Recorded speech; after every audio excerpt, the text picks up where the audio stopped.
नमस्कार साथियों, एक बार फिर से आपका स्वागत है आपके अपने इस चैनल पर जिसका नाम है एस्ट्रो संध्या चौधरी। तो साथियों, आज हम बिल्कुल अलग हटकर एक टॉपिक के बारे में बात करना चाहेंगे कि हर कोई यूथ यह जानना चाहता है कि उसकी लाइफ में प्रेम, रोमांस किसी हद तक लिखा है उसकी कुंडली में या नहीं लिखा है, या वो प्रेम में सफल होंगे या नहीं होंगे, या उनका प्रेम विवाह में तब्दील होगा या नहीं होगा। इस तरह के सवाल कई यूथ के दिमाग में हमेशा यह चलते रहते हैं। तो इसी के चलते काफी ने मुझसे इस बारे में बात भी की कि मैम आप इस पे एक वीडियो डालिए। तो आज हम इस टॉपिक को लेकर आए हैं जो कि हर यूथ ये जानना चाहेगा कि उसकी कुंडली में प्रेम लिखा है या नहीं लिखा है, यानी कि वह प्रेम में किस हद तक सफल रहेंगे या असफल भी हो सकते हैं, या उनकी लाइफ में कहीं प्रेम छलावा या दिखावा तो नहीं है, या उन्हें कहीं अपने उस साथी से धोखा तो नहीं मिल सकता है। तो यह सब बातें हर किसी के दिमाग में जरूर रहती है। तो इसीलिए हर किसी को, यूथ को, अगर मेरे हिसाब से अगर मैं कहना चाहूं तो अगर उसको इस संबंध में आगे बढ़ना है तो उसे प्लीज एक बार अपनी हॉरोस्कोप जरूर किसी अच्छे विशेषज्ञ ज्योतिष से उसे चेक जरूर करानी चाहिए कि आपकी लाइफ में क्या प्रेम होगा या नहीं होगा, या वह सफल रहेगा या धोखा मिलेगा। तो यह सब बातें जाननी उसके लिए बेहद जरूरी है। तो वैसे तो प्रेम किसी चीज का मोहताज नहीं है, और जैसा कि कहते हैं प्रेम न जाने जात पात, और प्रेम तो एक ऐसी चीज है, मतलब इतनी गहरी है वो कि वह ऐसा नहीं देखा जाता है कि ये इससे प्रेम होगा या नहीं होगा, वह तो अपने आप ही हो जाता है। तो यह भी कहीं ना कहीं सत्य है, लेकिन क्योंकि यह टाइम इस तरह का समय चल रहा है तो वह प्रेम उस विवाह में तब्दील होगा, या किसी को सिर्फ, जैसा कि आज की भाषा में कहूँ कि कुछ टाइम पास भी होता है या कुछ बहुत सिंसियर भी होते हैं इसको लेकर। तो यह अलग अलग तरह की दुनिया है और अलग अलग तरह के लोग हैं, लेकिन हर कोई ये जानना चाहेगा कि मुझसे जो अगला प्रेम कर रहा है क्या वह सच्चा प्यार है या नहीं है, या मुझे उससे धोखा ही मिलेगा। तो यह हर कोई जानना चाहेगा। तो इसीलिए आज मैं इस टॉपिक को लेकर आई हूँ। जी हाँ, प्रेम प्रसंग और आपकी कुंडली, यानी कि आप अपनी कुंडली का मिलान इससे कर सकते हैं। जो मैं यह बताऊंगी इसमें, तो उससे आप अपनी कुंडली अपने सामने रख कर विवेचन कर सकते हैं कि आपकी कुंडली में भी कुछ इस तरह का योग बन रहा है या नहीं बन रहा है, या आपको कहीं प्रेम में धोखा मिलने वाला है। तो आप पहले से ही सावधान रहें। तो यह सब बातें आज हम विस्तृत रूप में जानेंगे। तो सबसे पहले आइए हम, अगर अपनी कुंडली है तो खोलिए। मैंने चूंकि उदाहरण के लिए मेष लग्न की कुंडली ली है, हर जातक की कुंडली में अलग अलग लग्न होता है, तो ये मैंने मेष लग्न लिया है, तो यहाँ यह 1 नंबर है। तो इसी तरह सबकी कुंडली में किसी के 2, 3, 4, 5, 6, 7 ऐसे 12 तक का नंबर यहाँ हो सकता है। तो यानी वह अलग अलग लग्न की कुंडली होगी। तो सबसे पहले लग्न भाव को देखना बहुत जरूरी होता है, क्योंकि जो आपका लग्न है, जो आपकी पर्सनैलिटी है, वह आप स्वयं हैं। तो प्रेम कौन कर रहा है? प्रेम आप कर रहे हैं। तो अगर आपकी पर्सनैलिटी किस तरह की है, अगर आपकी पर्सनालिटी कमजोर है तो शायद आप ये कदम नहीं उठा पाएंगे, और अगर आपकी पर्सनालिटी में दम है तो शायद यह कदम उठा भी सके। तो सबसे पहले स्वयं अपनी पर्सनालिटी को देखना बहुत जरूरी है कि मैं किस हद तक इस काम में सफल रहूंगा या रहूंगी या नहीं रहेंगे। तो मेष लग्न है, यानी कि लग्न का लॉर्ड किस पोजीशन में है, कहाँ पर स्थित है, क्या वह बली है या डिग्री वाइज वह बलवान है, या शुभ ग्रह से युक्त है या दृष्ट है, या खुद कहीं अच्छे भाव में जाकर केंद्र भाव में स्थित है, तो वह देखना बहुत जरूरी है। जैसे कि मेष लग्न का लॉर्ड मंगल है, तो मंगल कहीं ना कहीं साहस का भी प्रतीक होता है।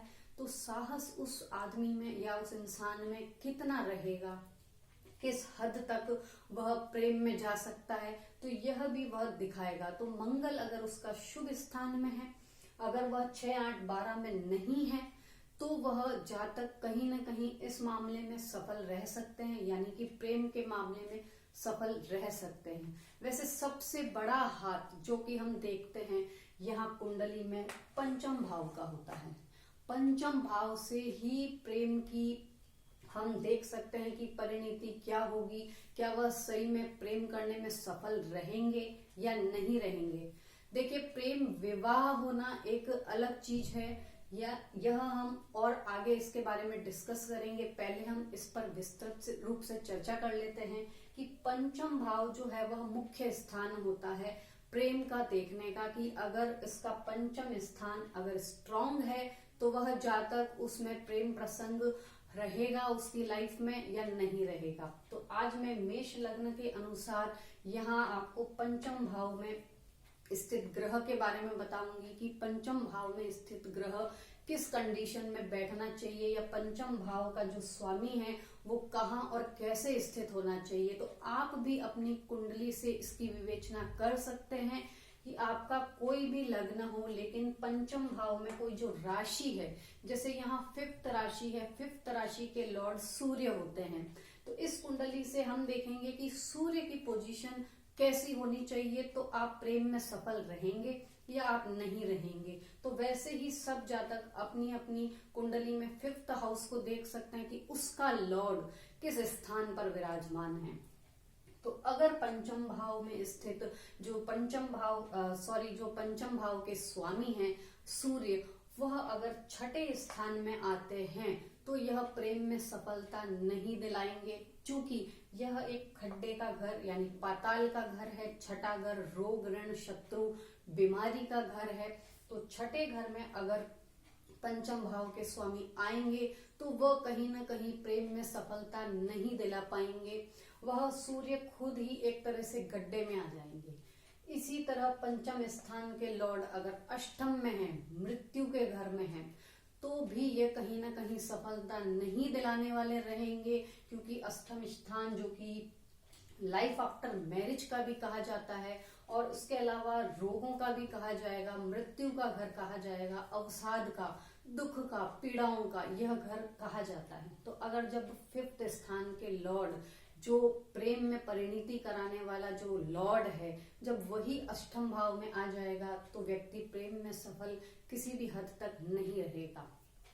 इसके अलावा पंचम स्थान के लॉर्ड अगर 12th स्थान में आते हैं, 12वें घर यानी कि आकाश के घर, यानी कि कहीं ना कहीं ये परेशानियों का घर है, ये कहीं ना कहीं खुले आकाश का घर है, तो यह कहीं ना कहीं मानसिक संताप देने वाला भी घर बन जाता है, कहीं ना कहीं लड़ाई झगड़े और अवसाद का भी यह घर हो जाता है। तो यानी कि अगर किसी का प्रेम हो भी जाता है तो उसकी परिणति विवाह में नहीं तब्दील होकर कहीं ना कहीं झगड़ों में भी तब्दील हो सकती है, या बाद में उसको कहीं ना कहीं उससे अलगाव भी हो सकता है। तो यह अगर 12th स्थान में भी पंचम भाव के लॉर्ड आते हैं तो भी वह वहां प्रेम में सफल वह इंसान, वह जातक या जातिका नहीं हो सकेंगे। और एक स्थान और फोर्थ स्थान को वैसे तो माँ से देखा जाता है, भूमि वाहन से भी देखा जाता है, लेकिन कहीं ना कहीं छल और धोखा यह भी फोर्थ स्थान से देखा जाता है। और अगर हम पंचम स्थान से गिने तो यह फोर्थ जो हाउस है यह 12th स्थान में पड़ता है, यानी कि 12th स्थान यानी बाहरवा घर, और बाहरवा घर शुभ नहीं माना जाता है। तो इसीलिए अगर पंचम भाव के लॉर्ड फोर्थ में आ गए तो कहीं ना कहीं लाइफ में आपको उस प्रेमी से धोखा मिल सकता है, या वह आपको छोड़कर आपका पूरा फायदा उठाकर और आपको त्याग करके भी जा सकता है। तो यह थे इनकी स्थिति जहां प्रेम सफल नहीं होते हैं।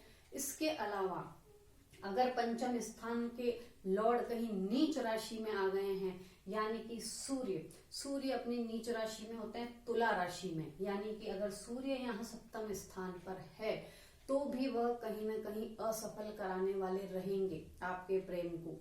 तो अगर पंचम स्थान के लॉर्ड उसके अलावा कोई दूसरे हाउस में है, यानी लग्न में है, आपके थर्ड हाउस में है, या 10th हाउस में है, या कहीं शुभ ग्रहों से दृष्ट है, या शुभ ग्रहों से युक्त है, या अपनी उच्च राशि में स्थित है, या ग्रहों का उनका डिग्री वाइज बलाबल बहुत अधिक है, यंग ग्रह है एकदम से, तो वह जरूर आपको प्रेम में कहीं ना कहीं सफलता दिलाने वाले रहेंगे। लेकिन इसके साथ ही हमको चंद्रमा और शुक्र की स्थिति भी कुंडली में देखनी होगी कि आपका चंद्रमा बलवान है या नहीं है, क्योंकि चंद्रमा से मन को आंका जाता है। जी हाँ, इंसान का मन, अगर मन मजबूत होगा या मन स्थिर या चंचल नहीं होगा तो वो एक जगह टिक पाएगा। अगर किसी का मन ही चंचल है, स्थिर नहीं है, तो उसका ध्यान हमेशा भटकेगा, आज एक तरफ कल दूसरी तरफ। तो ऐसा बिल्कुल नहीं होना चाहिए। चंद्रमा की स्थिति बहुत मजबूत होनी चाहिए, डिग्री वाइज मजबूत होनी चाहिए, वह मित्र ग्रहों से दृष्टि युक्त होना चाहिए, या वह छठे, आठवें, 12वें भाव में नहीं होना चाहिए, और एक शुभ स्थान में स्थित होना चाहिए। इसके साथ शुक्र जो कि प्रेम के कारक ग्रह माने गए हैं, शुक्र जो कि भोग के कारक ग्रह माने गए हैं, तो शुक्र ही इंसान के लाइफ में यह सब देते हैं।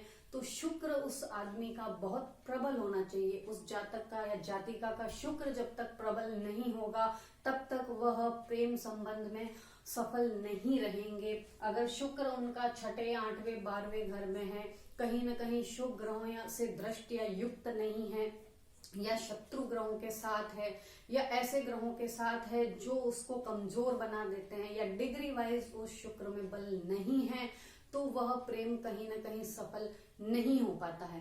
तो इसके लिए साथियों यह बहुत जरूरी है पंचम भाव का विवेचन करना। अपनी कुंडली में पंचम भाव को देखिए, जो कि संतान, बुद्धि, विद्या काफी कुछ देता है, लेकिन उसके अलावा प्रेम संबंध भी पंचम भाव से ही देखा गया है। तो फिफ्थ हाउस का लॉर्ड बहुत मजबूत होना चाहिए, फिफ्थ हाउस के लॉर्ड की डिग्री में बल होना चाहिए, और सबसे बड़ी बात कि फिफ्थ हाउस में भी शुभ ग्रह होने चाहिए। अगर खाली है वहां तो भी कोई बात नहीं, लेकिन शनि, राहु, केतु जैसे ग्रह, या सूर्य, एक्चुअली यहाँ मैंने सूर्य उसी की राशि का लॉर्ड बताया है, लेकिन अगर आपके यहाँ अंक दूसरा आ रहा है और यहाँ कहीं सूर्य की दृष्टि है या शुभ दृष्टि नहीं है, मंगल, सूर्य जैसे तेज ग्रह आके बैठे हैं, तो कहीं ना कहीं यह अशुभ फल कारक रहेंगे, यह आपकी प्रेम संबंधों को असफल बनाएंगे। यानी कि यहाँ पंचम भाव के लॉर्ड को भी देखना होगा, पंचम भाव में स्थित ग्रहों की स्थिति भी देखनी होगी, चंद्रमा को देखना होगा, शुक्र को देखना होगा, और सबसे पहले लग्न को देखना होगा कि लग्न मजबूत है या नहीं है। तो इन सब बातों का विवेचन करके ही जातक को यह पता चल पाएगा कि उसकी कुंडली में प्रेम संबंधों का योग है या नहीं है। प्रेम को विवाह में परिणित करना उससे आगे की बात है, हर कोई चाहता है कि हम प्रेम को आगे विवाह में परिणित करें, लेकिन कहीं ना कहीं माता पिता का विरोध या समाज का विरोध उनको यह नहीं करने देता है। तो यह भी जानना बहुत जरूरी है कि यह प्रेम विवाह में तब्दील होगा या नहीं होगा। लेकिन मैं आज अपनी वाणी को यहीं विराम देना चाहूंगी, क्योंकि इसके लिए मैं आपसे अगले वीडियो में मिलूंगी। ज्यादा समय नहीं लेते हुए इतना ही कहना चाहूंगी कि अगर आपको मेरा ये वीडियो पसंद आया है तो लाइक, शेयर और सब्सक्राइब करना बिल्कुल मत भूलिएगा, और इससे अगले वाला वीडियो मेरा जरूर देखिएगा, जिसमें मैं आपको बताऊंगी कि प्रेम संबंध विवाह में बदलेगा या नहीं बदलेगा, या आपका सिर्फ प्रेम यहीं तक रह जाएगा और धोखे और छल के अलावा कुछ नहीं मिलेगा। तो इसके लिए आप मेरा अगला वीडियो जरूर देखिएगा। तब तक के लिए मैं आपसे आज्ञा लेना चाहूंगी। नमस्कार।